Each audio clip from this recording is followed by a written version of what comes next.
Hello everyone and welcome to another episode of the mdlove show. Are you ready to moon talk? A few years ago I wanted to share my thoughts with you on MJ's memoir. I wrote this text and then forgot about it. So after looking at my old work I decided to bring some text to life. So here are my thoughts on Michael Jackson's autobiography, a book you must have if you want to get to know the man behind the moonwalk. This book is dedicated to Fred Astaire, one of Michael's idols. MJ used a lot of Astaire dance moves, and he was one of his greatest inspirations.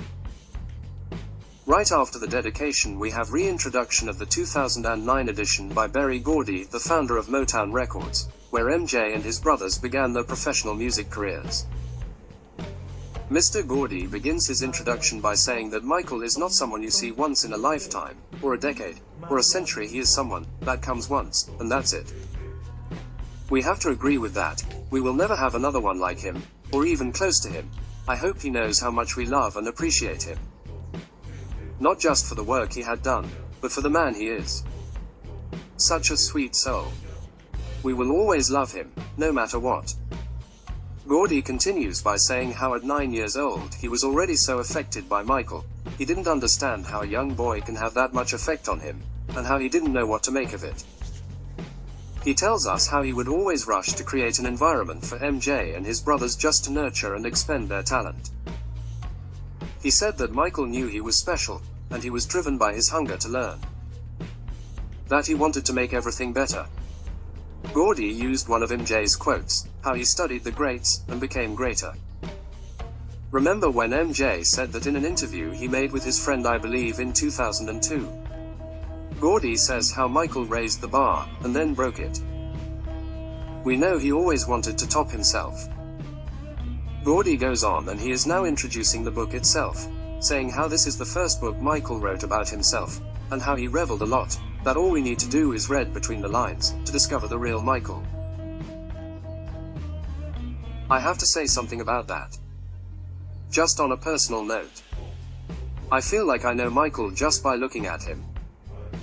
At his eyes, knowing what were his passions in life, what he truly cared for, knowing what he went through, and how he handled everything. This book was written when MJ was 29. Yes, he was great even at that age, but you have to agree, he became even greater, as a human in the following years. In those years, the 80s, he was on top of the world. After that, he had to deal with so many challenges, that to me, the fact that those challenges didn't change the core of his being, that taught me a lot, and that is the reason I believe, all of us moonwalkers, are madly in love with him. If that man isn't the phoenix, I don't know who is. If you agree or disagree, you can leave your comment in the comments section. Let me ask you, do you feel like you know the real Michael Jackson? If so, how?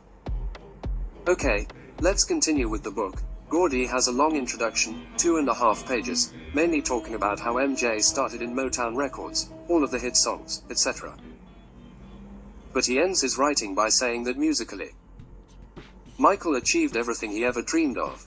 And I remember Michael said that as well on the Shmuley tapes, that musically, he has nothing to accomplish anymore.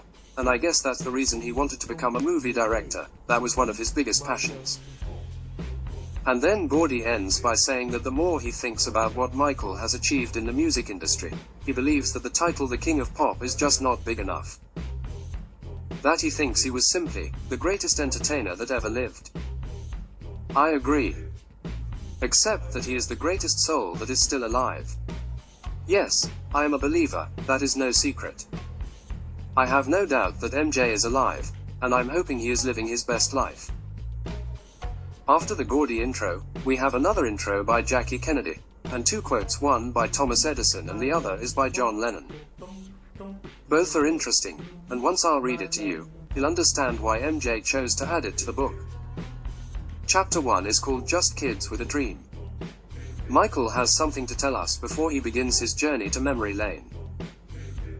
He tells us that he always wanted to be a storyteller, to captivate an audience with his words while they're sitting by the fire. He already starts by painting us a picture, and that is exactly what he does with his music videos and song lyrics. And then he moves on and starts telling us his life story, saying that he doesn't remember the beginning because he was so little. He said that other people that started at an older age has the luxury to remember how everything began.